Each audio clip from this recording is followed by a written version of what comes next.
Denilson Show com a gente também para repercutir o grupo do Brasil. Denilson, Brasil no grupo G com velhos conhecidos, Sérvia e Suíça, adversários da última Copa do Mundo, e também Camarões. O que você achou do sorteio, Denilson? Boa tarde para você.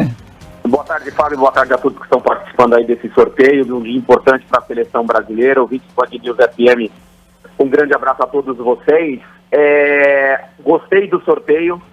Gostei do grupo, obviamente, ouvintes Band News FM, Fábio, Bruno Camarão, enfim, Marcelo Duó, Silva, Aline, é o seguinte, isso, na minha opinião, até por ter jogado já 2 Copas do Mundo, isso aumenta demais a responsabilidade da seleção brasileira no grupo G, com Sérvia, a Suíça e Camarões.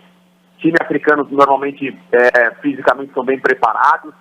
Então o Brasil tem aí acho que aumenta a responsabilidade da seleção brasileira em avançar de fase, desde quando esse grupo aqui aparentemente não tem nenhuma dificuldade, né? Não vai criar nenhuma dificuldade para a seleção brasileira.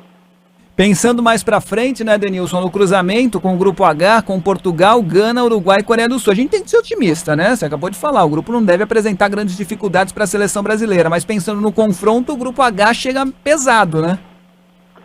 O grupo H chega mais robusto, se pode dizer assim. Eu acho que o Brasil não vai ter dificuldades nessa primeira fase, mas depois pode ser que encontre alguma dificuldade, desde quando também, na teoria, né, tudo que a gente falar agora é tudo uma teoria. Portugal e Uruguai devem ser as seleções que avancem para a próxima fase, e aí é um confronto mais complicado, né, para a seleção brasileira. E a tendência, num geral de Copa do Mundo, é justamente essa. Você, às vezes, por exemplo, não acho que tem aqui um grupo da morte, por exemplo. Acho que para as principais seleções, acho que a primeira fase está tranquila para as principais.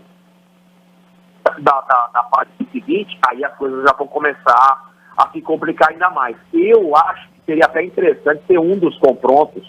A gente estava falando, por exemplo, antes do sorteio, da possibilidade de Holanda e Alemanha, uma dessas 2 seleções, entrarem no grupo da seleção brasileira. Um confronto como esse, eu acho que daria um pouco mais de confiança e de corpo assim, para a seleção brasileira para a próxima fase. Ô Denilson, eu estava aqui falando, Marcelo, que eu preferiria o Uruguai numa oitava de final do que Gana. E para você?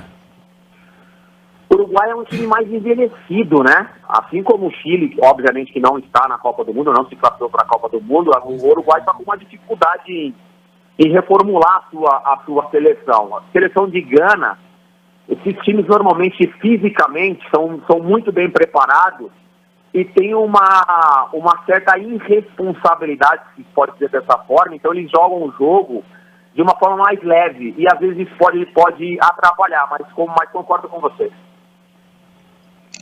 Ô Denilson, tudo bem? O Camarão falando, a projeção, né, imaginando depois um cenário perfeito, Brasil se classificando em primeiro, superando qualquer um adversário que venha pela frente nas oitavas, e imaginando também um cenário, digamos assim, padrão de comportamento do outro grupo, a gente pode ter uma reprise de Brasil e Bélgica nas quartas de final. Parece que, né, as bolinhas se apresentaram para o Tite ter uma segunda chance numa Copa do Mundo, enfrentando adversários iguais nessa primeira fase e tendo, quem sabe, um reencontro com a Bélgica. Você imagina esse cenário já fazendo essa projeção? Ou você vê uma Bélgica mais enfraquecida e um Brasil mais fortalecido dessa vez? Não, Camarão. Eu vejo a Bélgica ainda uma potência. Eu ainda vejo a Bélgica em total crescimento, tanto que é uma seleção que pode ser que chegue nessa Copa do Mundo no auge da experiência dos principais jogadores. A seleção da Bélgica começou um trabalho já num passado bem distante e acho que chega nessa Copa do Mundo com aquela responsabilidade da importância de jogar uma Copa do Mundo. Confronto entre Bélgica e Brasil sempre traz aí uma repercussão. Tanto é que na minha passagem pela seleção brasileira, um dos jogos mais complicados da seleção em 2002 foi um confronto contra a Bélgica, além dos confrontos contra a Turquia, mas contra a Bélgica foi confronto difícil, e acho que chega numa situação de experiência bem importante para a seleção da Bélgica, Camarão. Pode vir a Alemanha também, é dureza, daí para frente não dá para escolher nada. Agora é exercício de futurologia, né? Fábio, se vocês me permitem, O primeiro jogo da Copa do Mundo, ele é muito importante. Vocês já devem imaginar o nervosismo e essa ansiedade de estrear. Então, tudo que a gente for falando daqui para frente, obviamente, nosso trabalho é esse, é tentar imaginar ali os próximos confrontos e tal, mas pode ser que chegue na Copa do Mundo, tudo que a gente falar agora cair por terra, né? Os confrontos, os possíveis confrontos e tudo mais. Mas a gente, por exemplo, estava com uma expectativa de cair uma dessas duas principais seleções, Holanda e Alemanha, no grupo do Brasil. Estava todo mundo meio que já assustado. Então, quando define o sorteio da Copa do Mundo e a gente vê Sérvia, Suíça e Camarões, aos olhos do torcedor dá uma relaxada, né? Aí você já começa a ver comentários de, poxa, beleza, pegou a baba e tal. E isso é o que o Brasil internamente não pode pensar. Isso é óbvio. Os jogadores não podem pensar, nossa, legal, agora mesmo eles devem estar falando no WhatsApp, pô, você viu lá o sorteio? Você viu o que a gente pegou? Porra, que tranquilidade.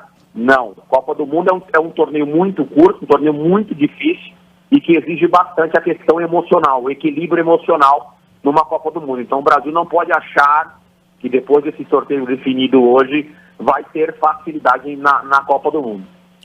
Muito bem, Denilson. Fábio, Diga, Silva.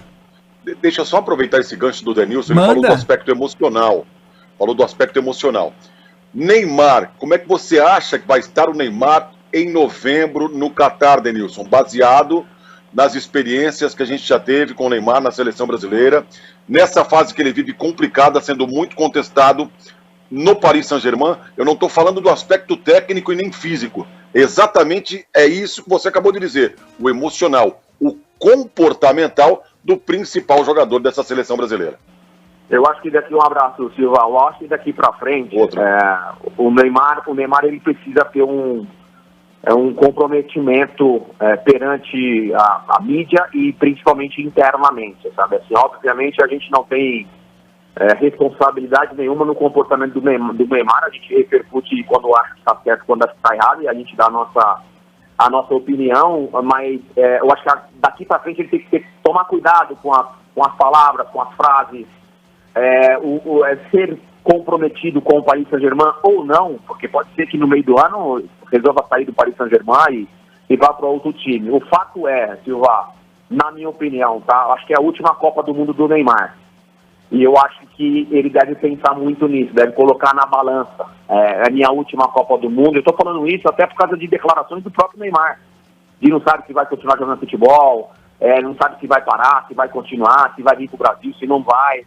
Eu acho que é momento agora de se concentrar daqui para frente. Nós estamos falando aí de 8 meses para chegar numa Copa do Mundo, e isso passa muito rápido. Então acho que tem que ser um comprometimento dele interno, que é o principal, essa questão do profissionalismo e esse equilíbrio emocional. Por outro lado, recentemente a gente viu a seleção brasileira se apresentando muito bem, na altitude, por exemplo, sem o Neymar.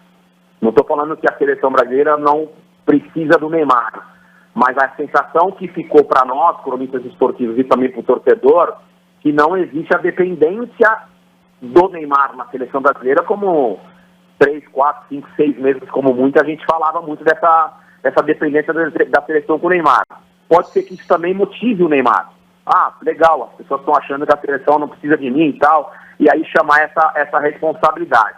A imagem que o Brasil deixou, se você me perguntasse há 2 meses, eu te falaria, nossa, eu estou com um pé atrás com a seleção brasileira na Copa do Mundo. Hoje, depois desses últimos jogos, eu vi uma característica na seleção brasileira que eu não tinha visto num passado não tão distante, que é essa questão do individualismo, que é essa questão do drible, de partir para cima, que é a irreverência do jogador brasileiro, que tem pouco tempo a gente não tinha essa sensação, e esses últimos jogos, essa convocação desses jogadores mais recentes, Antony, Rafinha, próprio Vinícius Júnior, que está ganhando mais corpo na seleção brasileira, me dá a esperança, imagino que para vocês também, de que a gente possa ver uma seleção mais competitiva na Copa do Mundo.